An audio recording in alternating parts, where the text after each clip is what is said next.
Hace muy poco tuvimos la visita de Alejandro Markovich aquí en Cinema Estéreo, dando un show único con su banda. Tuvimos la posibilidad de charlar a solas con él de música y de su vida. Mirá.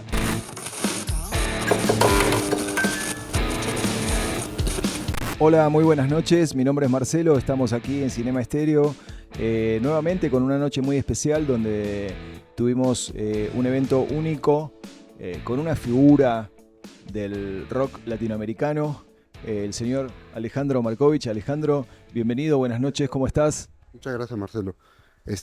Aquí terminando una noche muy linda, ¿no? De música aquí en Cinema Stereo. Pues fue una experiencia muy padre. Bueno, decir que nunca había venido acá, es mucho decir porque el lugar es muy nuevo, ¿no? Apenas se inauguró a fines del año pasado. Entonces, de alguna manera es un privilegio, ¿no? Ser de los que lo estamos inaugurando, ¿no? De cierta manera, para León y para muchos, ¿no? Como ahora que venimos desde la Ciudad de México, pues que sea un lugar que atraiga talentos. Así que estamos contentos. Bueno, me alegro que lo hayan pasado muy bien. Sí, es un lugar cinema que es muy nuevito, tenemos apenas 6 meses, así que estamos dando los primeros pasos, ¿no? Digamos, yo siempre digo que los lugares un poco son como las personas también, ¿no? Nacen y hay que acompañarlos un poco. Bueno, eso también es como parte del proceso creativo, ¿no? Eh, 3 etapas de tu vida, ¿no?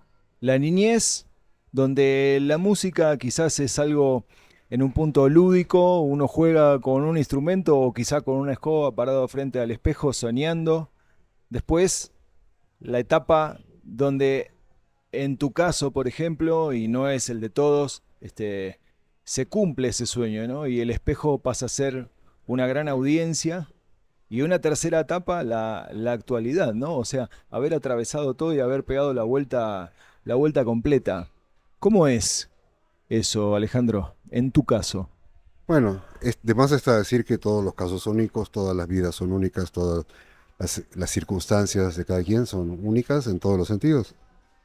El mío, ¿no? Haciendo memoria, tratando de hacer un ejercicio de síntesis de lo que planteas tú, ¿no? Las etapas. Para mí, la música estuvo presente desde niño, al menos desde que me acuerdo, ¿no? No me acuerdo de muy niño como tantas personas. Yo creo que me acuerdo desde los 5 o 6 años, más o menos. O sea, como los últimos años del kinder, ¿no? Ya entrando a la primaria, más o menos por ahí empiezo a acordar, lo cual no me encanta, pero bueno, así es mi memoria. Entonces, un poco fragmentado, sí me acuerdo como vestigios de haber estado, yo nací en Buenos Aires y viví ahí casi hasta los 16 años. Y bueno, son años donde la música estuvo presente siempre, ocupando un lugar de hobby. O sea, nunca me imaginé, como dices tú, tocando con no sé, o sea, nunca estuve haciendo air guitar, ¿no? O simulando frente a un espejo con una guitarra no, no, no sucedió. O sea, eh, fue de otra manera, ¿no? Iba a una escuela desde, no sé si fue empezando la primaria en Buenos Aires, que tiene un nombre en latín, que se llama, o se llamaba, Collegium Musicum. Entonces, y ahí íbamos los niños, y no te enseñaban a tocar guitarra o piano, sino puros instrumentos así como de percusión, y triangulito, y el que se llama, la clave, que allá se llama toc toc. Exacto. Entonces, pequeños ensambles así de niños, ¿no?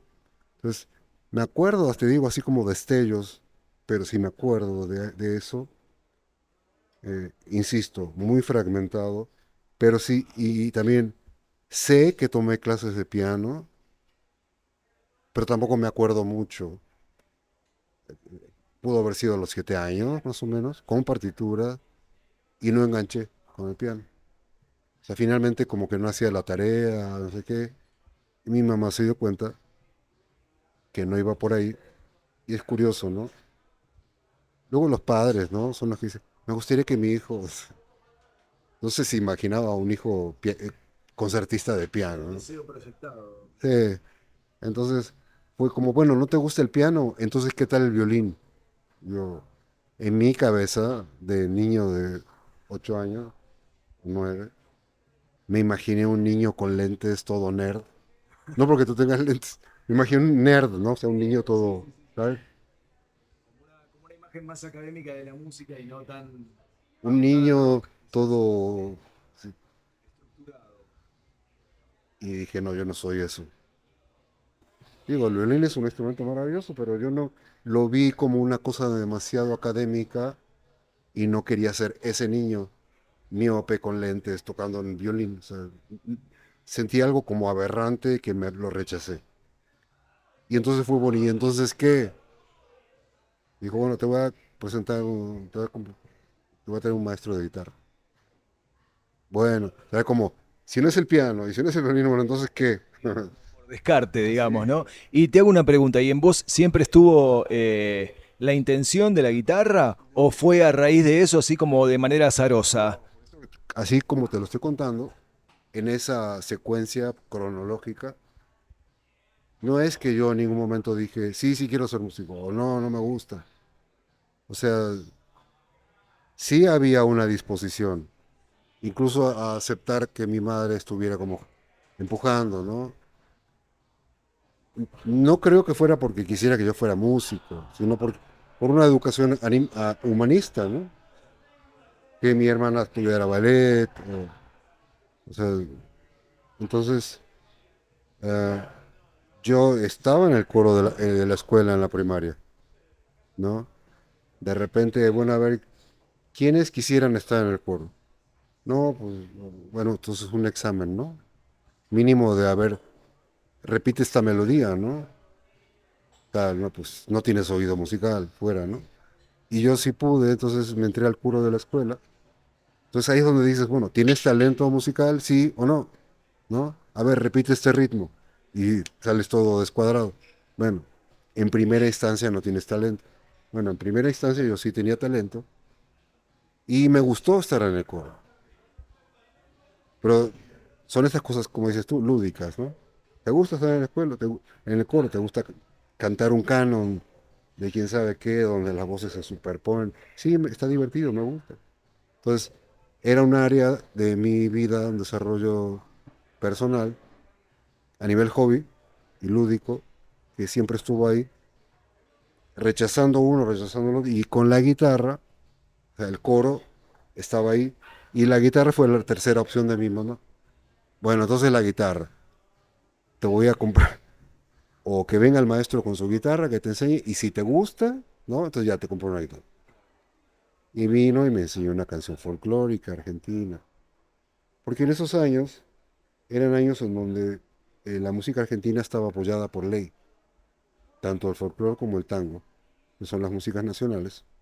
Había un decreto en donde las radios y las televisiones tenían que pasar un porcentaje de música nacional por ley, lo cual estuvo muy bien, porque entonces, curiosamente, cuando tú escuchas a una entrevista de Cerati, él creció igual, él tendría quizás un año más que yo, o medio año más.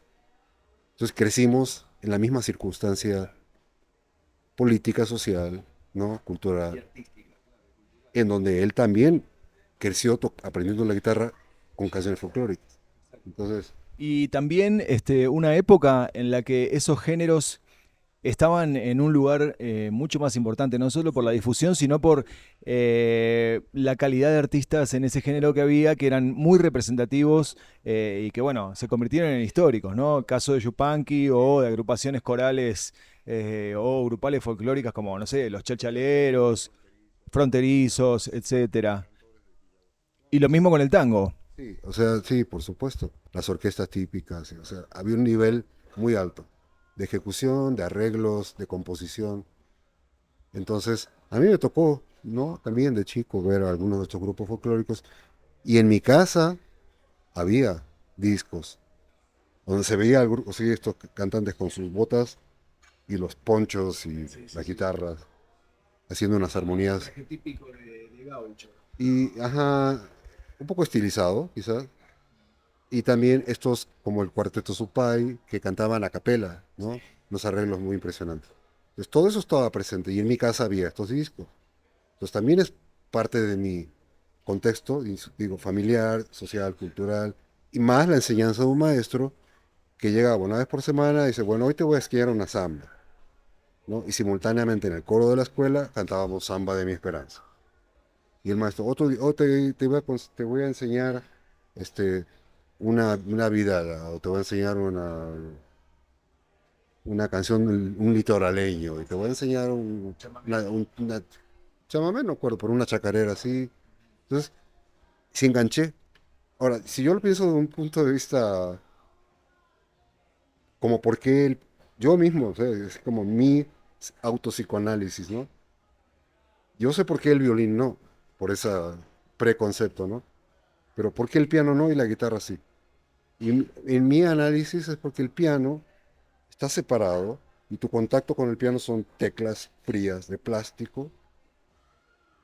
En cambio, la guitarra resuena en tu cuerpo y la estás tocando, tú estás tocando las cuerdas. En el piano hay cuerdas, pero no las tocas.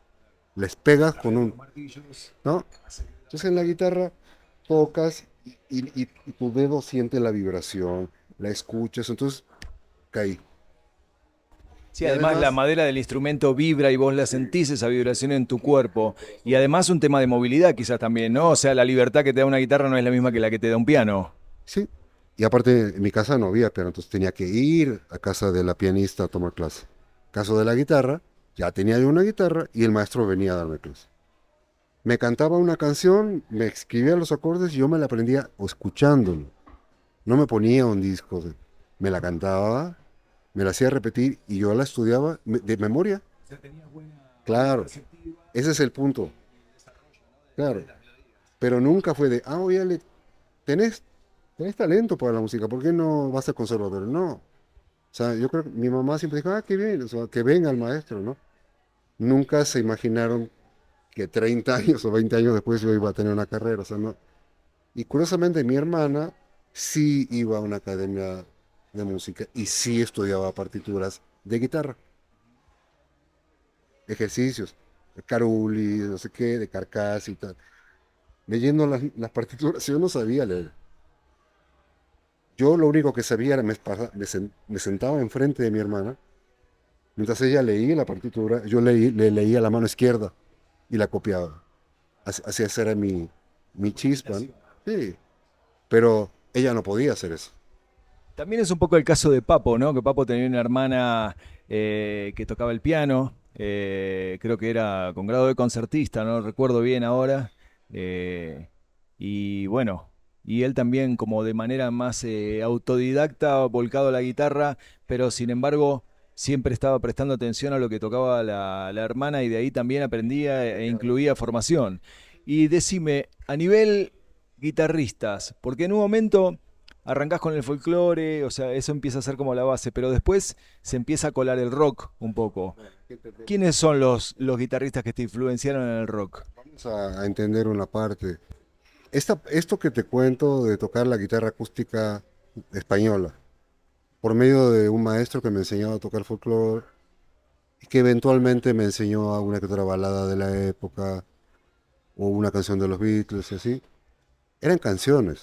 O sea, él no me enseñó a tocar la guitarra, me enseñó a usar la guitarra para acompañarme a tocar, a cantar canciones, que es muy diferente. O sea, yo no sabía más que acordes, ¿no? En primera posición. La mayor, menor, ¿no? Y después una cejilla, ¡ay, qué difícil! ¿No? Pero hasta ahí, todo acá o sea, tocar la guitarra yo no sabía.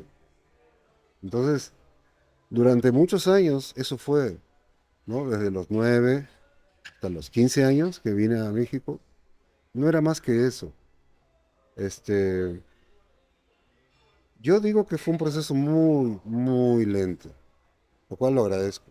Porque muchos chicos hoy en día quiero tocar la guitarra y van a una tienda y se compran una pedalera y da todos los sonidos programados, una guitarra buenísima, ¿no? Y entonces no hay ese proceso, no hay esa caminata que te lleva a... No hay ese ascenso de una calidad de instrumento a otro, o No, sea, es no, como que todo ahora está mucho más a la mano. lo quiero ahorita y ya está. Desde poner Y a un incluso, precio. O sea, para nosotros conseguir una Fender, o sea, ¿qué estás hablando? En esa No, época yo me acuerdo que no se veían, no se veían Charlie, todos muchos los años. rockeros de esa época, de los 70, se tenían que ir a Nueva York a comprar instrumentos. Charlie dijo en una entrevista, tuve que trabajar un año para comprarme el Arp String Ensemble y el Moogs, el Mini Moog, y no sé qué dice. Era un sueño tener esos instrumentos. El mismo Andrés Calamaro, que estaba bien chiquito cuando tocaba con raíz, con Ray. Sí, a los 18 años que arrancó con Raíces y después cuando ahí pasó a los abuelos. Yo lo conocí a él ni no se acordaba de esa anécdota, porque lo vi a Andrés y nos hablábamos todo, pero como que no, porque se fue a Nueva York, se compró un Fender Rhodes, un piano Sí, eléctrico, piano eléctrico. y lo dejó en casa de unos conocidos de mi familia, y ahí estaba el piano y después se regresó a Argentina. Entonces se fue a Nueva York a comprarlo. O sea, estamos hablando de que había, o sea, ser un músico profesional de rock ya requería una visión y yo nunca tuve eso. No tenía ni siquiera la ilusión de quiero... De repente sí se me metió ahí. Escuchaba discos de rock muy impresionantes. ¿Qué Y bandas? a los 13 años ya estaba escuchando rock progresivo, Led Zeppelin, Deep Purple, de las primeras épocas, y discos de Yes, de Emerson Lake and Palmer, de la Mahavishnu Orchestra, de un rock progresivo de Who, no, Genesis. Estaba en la secundaria. Pero además, yo se los digo a muchos, sí, tú también escuchas esos discos, ¿no? Y Pink Floyd, Dark Side of the Moon, fue mi generación. Yo tenía 13, 14 años. Más invisible, más sui generis, ¿no? Pero yo vivía cuando esos discos estaban saliendo, no 30 años después, como hoy en día las generaciones. No, Dark Side of the Moon, sí. Pero cuando yo vivía, los Beatles todavía existían, todavía sacaban discos. Entonces, nos tocó una época maravillosa. Y yo creo que muchos somos hijos de ese momento. Cuando llegué a México, no tuve guitarra eléctrica hasta mucho tiempo después. Mi primer instrumento fue una guitarra acústica con cuerdas de metal. Me tuve que ir hasta San Antonio a comprarla. No como ahora que en San Cristóbal de las Casas Hay venden una casa de guitarras música Taylor que es de buenísimas. hay una casa de Sí, música sí, que la yo conozco conozco. que es de las más importantes de Sí, todo el país. ¿ya ves? Especialmente Ciudad de México hacen todo lo que es arreglar guitarras. Ahí le encargué a muelas unos in-ears. Entonces, ah, hasta en eso mi proceso fue muy largo, ¿no? Poder tener un instrumento. Pero ya en la prepa, en México, ya escuchaba yo jazz, ¿no? Discos de eminencias del jazz, música de- desde el barroco hasta, hasta la música contemporánea culta, digamos, ya tipo Debussy, Stravinsky, Ravel. Entonces, mi cultura musical empezó a ser muy amplia como músico. Y finalmente, el hecho de que yo haga estas, como tú me preguntaste, bueno, la actualidad, esto es más o menos en el centro, ¿no? Lo que estaba Sí. platicando, de, ok, voy a entrar a la universidad. ¿Y qué vas a estudiar? Ciencia, física. Qué difícil. ¿Por qué no, no sé, Una jardinería? rama completamente diferente además. Estudia gastronomía, yo qué sé, o física. Pero además en la tarde quiero estudiar música, en la escuela de música de la Universidad Nacional. O sea, eso fue así como, ¿qué te pasa, no? Una carrera tan difícil, desde las 7 de la mañana hasta la 1, 1:30 de la tarde, comer algo y a la escuela de música, o sea, no. En un momento iba a tronar y tronó la física. Entonces, O sea, empezó la música en ese momento ante la otra empezó a pesar. pasión, digamos, ¿no? Sí, sí, porque, porque poco tiempo, un año después de entrar a la facultad, se me ocurrió hacer un grupo de rock ya en la Ciudad de México. Y empecé a componer canciones, ¿no? Y ya no era tanto un juego, porque dije, a ver, ¿dónde podría tocar? No había lugares para tocar, pero me las ingenié. Tocar un poco acá, un poco allá. Y empezó de a poco a crecer la semillita de cómo será. En una época donde cómo será era así como, ¿de qué estás hablando? Mucha gente en ese entonces me decía, rock en español suena horrible. Rock se canta en inglés. Y yo, se canta en español. Yo crecí con Charly García, Spinetta y a mí no me vas a decir. Todos, ¿no? Todos. Morris, los que tú quieras. Papo, sí, No, un Papo, montón de gente que Pa- tomó todos mencionan a Papo, pero yo jamás escuché a Papo más que me lo mencionan aquí en México. No sé por qué, nunca me topé con Papo ya. Pero sí con otros. Espíritu, Sí, Crucis, un sí. montón de grupos que yo conocí de aquella época, ¿no? Pastoral, Pedro y Pablo, ¿no? O sea, Papo jamás no forma parte de mi entorno musical, no sé por No, qué. yo simplemente lo menciono por el hecho de No, que es que todos lo es mencionan. también como de los fundacionales, ¿no? En un Sí, punto de lo que es el no, yo rock no lo niego. argentino. Curioso, es raro que yo no haya tenido nunca ni siquiera sabía que existía, Claro. o sea, a ese grado. Siendo la figura que es como guitarrista, Papo, también en la cultura del rock Sí, argentino. pero es más blusero, ¿no? Papo, Es blues, metal. blusero, es rock, es metal, o sea, atravesó varias Sí, cosas, pero siempre su raíz fue el pero por blues. ejemplo, a mí me gustaba Basterrica, ¿no? Gustavo Basterrica. Claro, lo que tocó eh, Gustavo Basterrica tocaba en la formación más con conocida la que es Un Buque máquina. de la Nada, también con la Sí, máquina, totalmente. obviamente. Pero no, o sea, estos eran mis guitarristas, Lebón, Sí, Basterrica, Claudio Gavis. O sea, Papo, digo, nadie me lo presentó. No claro. sé. Pero sí escuchaba a otros músicos, ¿no? No, y aparte acabas de nombrar a No, tres pues, guitarristas que son te estoy hablando de John increíbles. McLaughlin, Pat Metheny, Charlie Christian, o sea. Bueno, entonces, esta idea de un grupo ya en plan de tocar, ir a la escuela, también fue de a poco. Tampoco fue voy a la escuela porque entonces quiero ser músico. ¿Sí? Quiero seguir estudiando. La disyuntiva vino por ahí de los 23 años. Me di cuenta, así como fue una bifurcación. Ale, tienes que decidir. ¿La vas a reventar por acá o por acá? ¿Estás descuidando las clases de física y no te estás dedicando de lleno a la música? Y dije, pues, Hay que tomar una decisión e invertir el y, tiempo en una sola cosa y dedicarle y no a fue full. más que una decisión que tuvo que ver con el amor. O sea, yo lo visualicé como, dije, el cerebro me llama a la física, soy, tengo un poder de abstracción que, me, que se me hacía muy fácil la matemática. Y se me hacía muy fácil estudiar armonía, por ejemplo. Cuando el maestro preguntaba algo en la clase de armonía, yo lo resolvía en 10 minutos. Y los demás no. O sea, mi mentalidad matemática era muy ágil. Sin embargo, a la hora de decidir, percibí que el camino de la música, o sea, me imaginé, así como el violín, me imaginé un científico con el gis en la mano y una bata y hablando en el pizarrón, con Te viste fórmulas. de la misma manera que te habías visto de chico, Sí, pero en otra rama.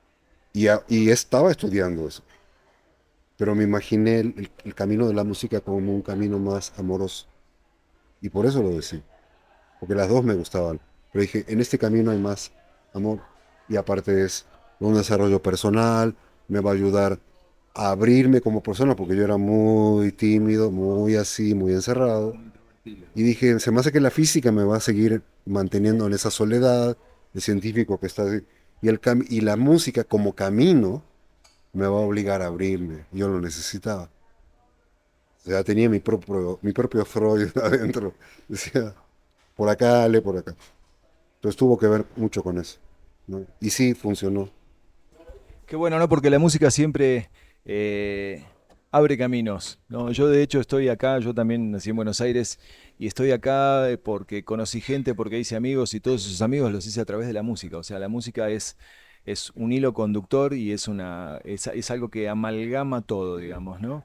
Me imagino que de todas estas cosas eh, te habrás tomado el tiempo de buscar la mejor forma para narrarlas en tu libro. Este libro que está aquí, no es un libro, o sea, es una biografía, pero no es una biografía, quizás las hay, ¿no? Que es cronológica, ¿no? Nací en tal ciudad, y bla, bla, bla, mis papás eran, tenían unos tantos hermanos. Porque luego abres esas y después de 2 páginas ya te aburriste. Este libro empieza con un hito de mi carrera, que fue la culminación del Nervio del Volcán. Yo así lo escuché terminado y dije, esto era... A mí no me gusta hablar de sueños, a mí me gusta hablar de metas, pero es lo mismo. Porque un sueño es como que, Se puede quedar ahí. no, pues yo quisiera, no, ponte a trabajar, ten una meta clara y trabaja. Porque un sueño es como que si se cumple, no, te tienes que comprometer tú. No se va a cumplir si no trabajas. Entonces, yo tuve una meta muy clara a los 21 o 22 años, que fue ser el guitarrista que soy.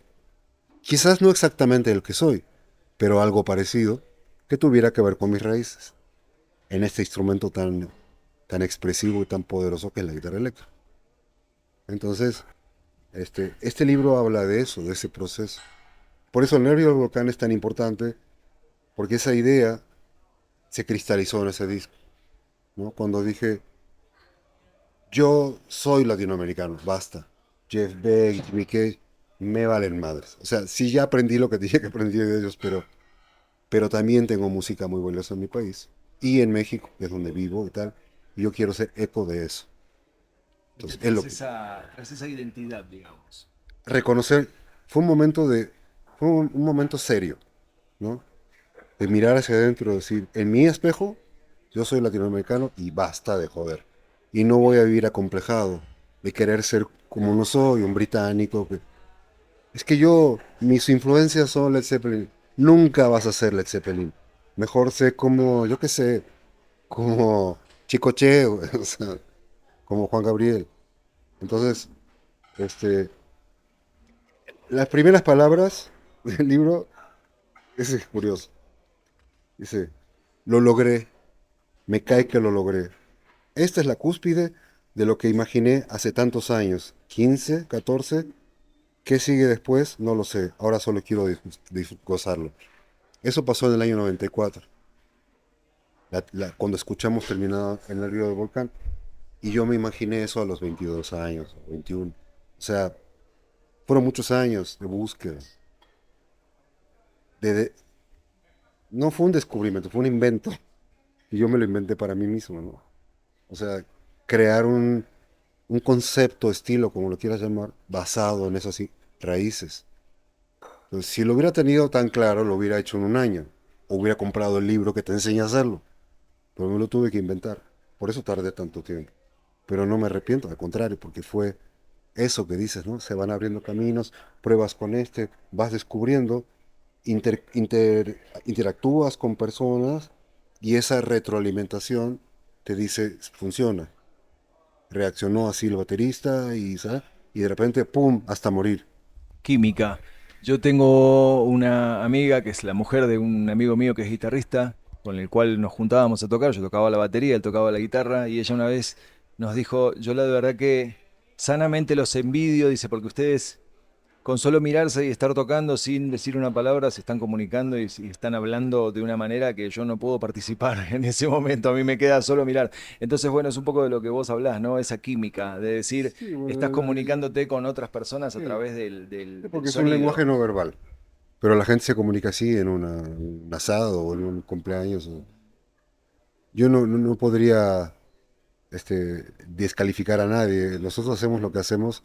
Yo hago lo que hago y como te dije, para mí fue un proceso liberador porque necesitaba terminar con ese niño solitario, que no sabía relacionarse, que le costaba expresarse, que se encerraba a su cuarto a coleccionar estampillas, ¿no? Y que necesito resolverme y la música me ofrece esto. Me encanta la música y además, ¿no? Pero finalmente ahora entiendo que es un lenguaje no verbal. Eso es, ¿no? Que transcurre en el tiempo como una plática. No es como un cuadro que lo puedes mirar y volver mañana y lo vuelves a mirar y es el mismo. La música es flota, ¿no? En el aire.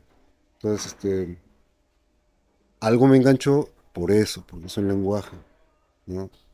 Que se puede decir, sí, pero sin palabras. Entonces, me enganché con eso y finalmente sí, cuando la compartes con músicos, o sea, yo tuviste, ¿no? Hubo una canción que la empecé, un par, que la empiezo solo y me puedo quedar así. Yo hago tocadas que soy, improviso solo con mi guitarra. Cuento hasta cuatro y empiezo. Y no tengo idea qué voy a tocar, pero es un diálogo interno. Y luego dialogar con otros músicos, finalmente es parte de lo mismo. Entonces, es una gran compañera, es un mundo inagotable. Yo estoy muy contento. Y sí, viajar, conocer gente. Una entrevista en la que por ahí hablaste de lo mismo varias veces, pero interactuar con otra persona te sacan otras cosas, ¿no? Por las preguntas, haces clic con algo que nunca has dicho, ¿no? Esa entrevista es única, ¿no? Hay cosas que nunca había dicho. Este, entonces, te invita a viajar, ¿no? A vivir circunstancias, por ejemplo, a pasar hambre en la noche. Están ahí, ya vámonos a cenar. Vamos a ver cómo resolvemos Ah, esto. exacto. Bueno, o sea, claro, pero entonces no es como el que trabaja de lunes a viernes, tiene su seguro, tiene su jubilación. O sea, nosotros no tenemos nada seguro. Andamos en la ruta, comemos a cualquier hora, pasa algo, de repente no suena la batería. ¿No? O sea, que no es como que no vas a la oficina de 9 a 5, de 9 a 6. No tenemos una vida más bien no está estructurada. Es enriquecedora desde otro lado. Sí, pero además a mí la aventura, bienvenida, o sea, en realidad Claro. también, porque te digo, si quieres para cerrar la entrevista de mi auto psicoanálisis, un día dije, me cayó el 20, como decimos en México, dije, claro, o sea, cómo no voy a ver esto hecho, esto que quise hacer a los 22 años? Quería ser arqueólogo a los 6, 7 años y decidí no serlo porque llegué a la conclusión de que ya todo lo importante había sido descubierto. Entonces dije, ya descubrieron las pirámides de Egipto, ya descubrieron las pirámides de los mayas y los aztecas, ya descubrieron las tumbas de Tutankamón, de oro. Ya, ¿qué más hay para descubrir? Claro. Las momias. Qué voy a Ya no presentar hay yo, nada. no? O sea, eso ya está descubierto. Mi tierna imaginación, dije, no, entonces no. No, pero con una lógica muy acertada. No, no, bueno, no. No, siguen descubriendo cosas y con una tecnología que no existía. No, no, no era cierto. Pero bueno, eso fue en mi cabeza. Tenía un libro de arqueología y decía, no, no, ya, si se descubrieron esto, ya no quiero. Este, son decisiones que uno toma, para bien o para mal. Y más adelante estudié física, mucha matemática, y de repente dije, no, pero no hubiera podido hacer este proyecto si el arqueólogo lo que quiere es descubrir y el físico, matemático lo que quiere es inventar. O sea, inventar fórmulas atar cabos. O sea, no es como que descubrí lo que ya estaba ahí. Nomás tengo que rascar un poco de la tierra y no estoy haciendo nada más que descubrir. En cambio, el físico, el matemático tienen que por ahí inventar un teorema o imaginarse algo y demostrarlo, ¿no? Y finalmente se juntó todo, porque mi espíritu de arqueólogo, mi espíritu de científico, se juntaron en un mundo que es mi mundo musical, ¿no? Buenísimo. ¿Qué te pareció, hablando de todo esto de las aventuras, los cambios y lo que depara el destino? ¿Qué te pareció esta experiencia de tocar por primera vez sin un amplificador, por ejemplo? Muy bizarra. Yo toco con amplificador, la guitarra eléctrica desde los 17 años más o menos. No tenía estos instrumentos, pero sí tenía amigos que ensayaban y que de repente me prestaban. Yo sé lo que es tocar una guitarra eléctrica y escuchar un amplificador de esa edad. Entonces, estamos hablando de muchos años, ¿no? O sea, digamos, tenía yo 17 años Entonces fue hace 47 años, ¿no? Que llevo tocando la guitarra eléctrica. Y de repente es como, hay una tecnología muy buena y tal. No, sí, pero no, yo soy de la vieja escuela. No hay comparación. No, pero ya ha avanzado mucho. Sí, no, pero no, gracias. Y de repente me invita Carlos, ¿no? Me encantaría que toques acá, es un nuevo lugar. Nada más que aquí hay un detalle, que todos tocan por línea. Para los que no saben, tocar por línea es te enchufas a una cosa que es una mezcladora en donde entran todos los instrumentos y de ahí salen al público.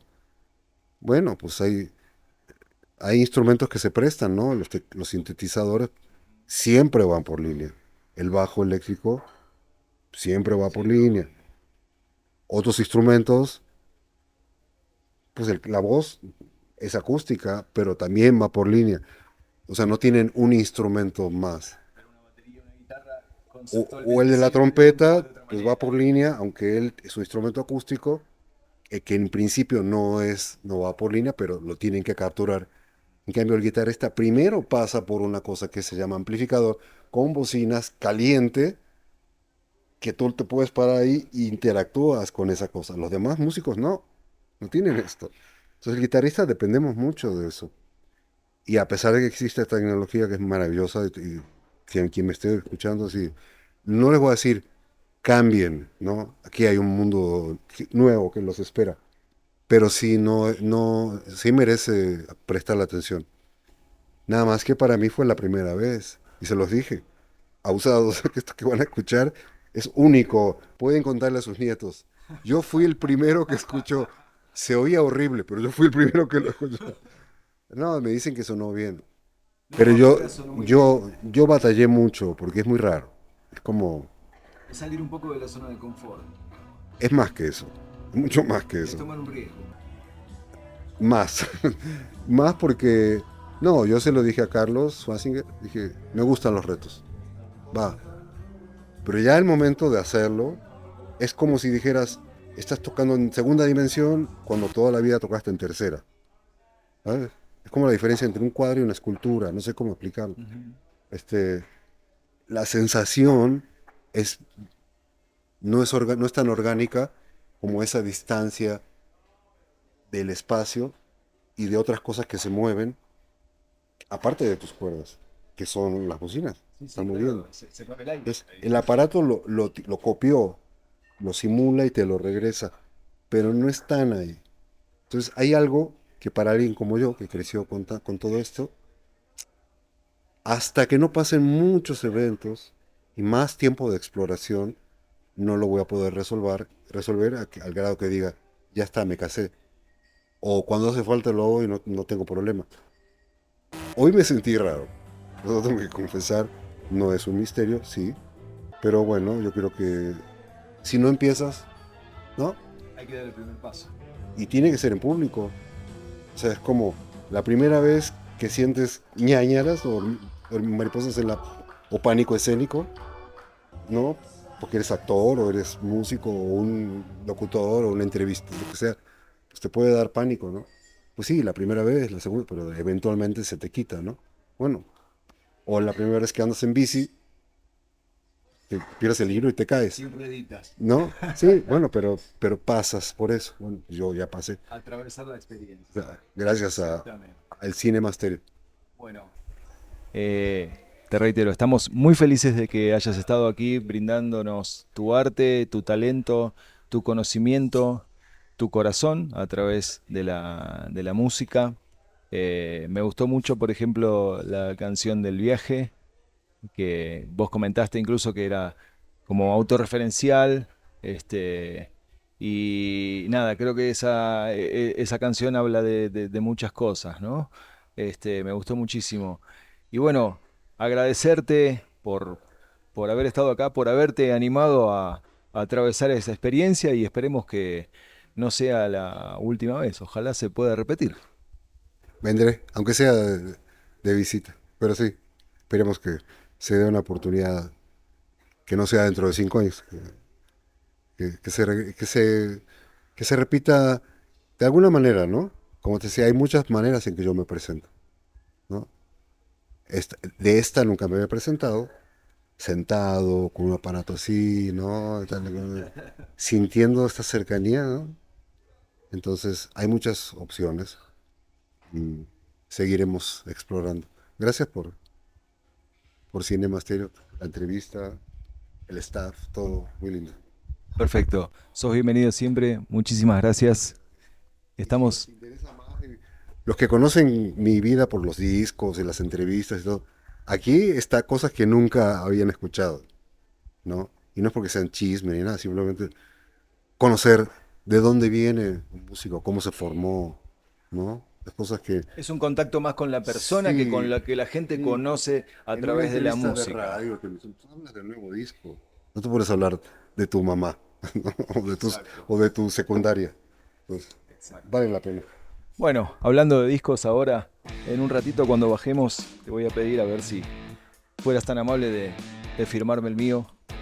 Así que ahora cuando bajamos lo firmamos. Ale, nuevamente muchísimas gracias. Es un gusto y un placer para nosotros que estés aquí. Sos bienvenido cuando quieras. Bueno, y así llegamos al final de esta charla íntima que tuvimos con Alejandro Markovich aquí en Cinema Stereo, donde hablamos de su vida personal, de la música, de su historia y que creen, sí, finalmente nos dejó la firma y la dedicatoria en el disco. Así que Alejandro, muchísimas gracias por haber compartido tu arte con nosotros. Te estaremos esperando aquí en Cinema Stereo cuando quieras regresar.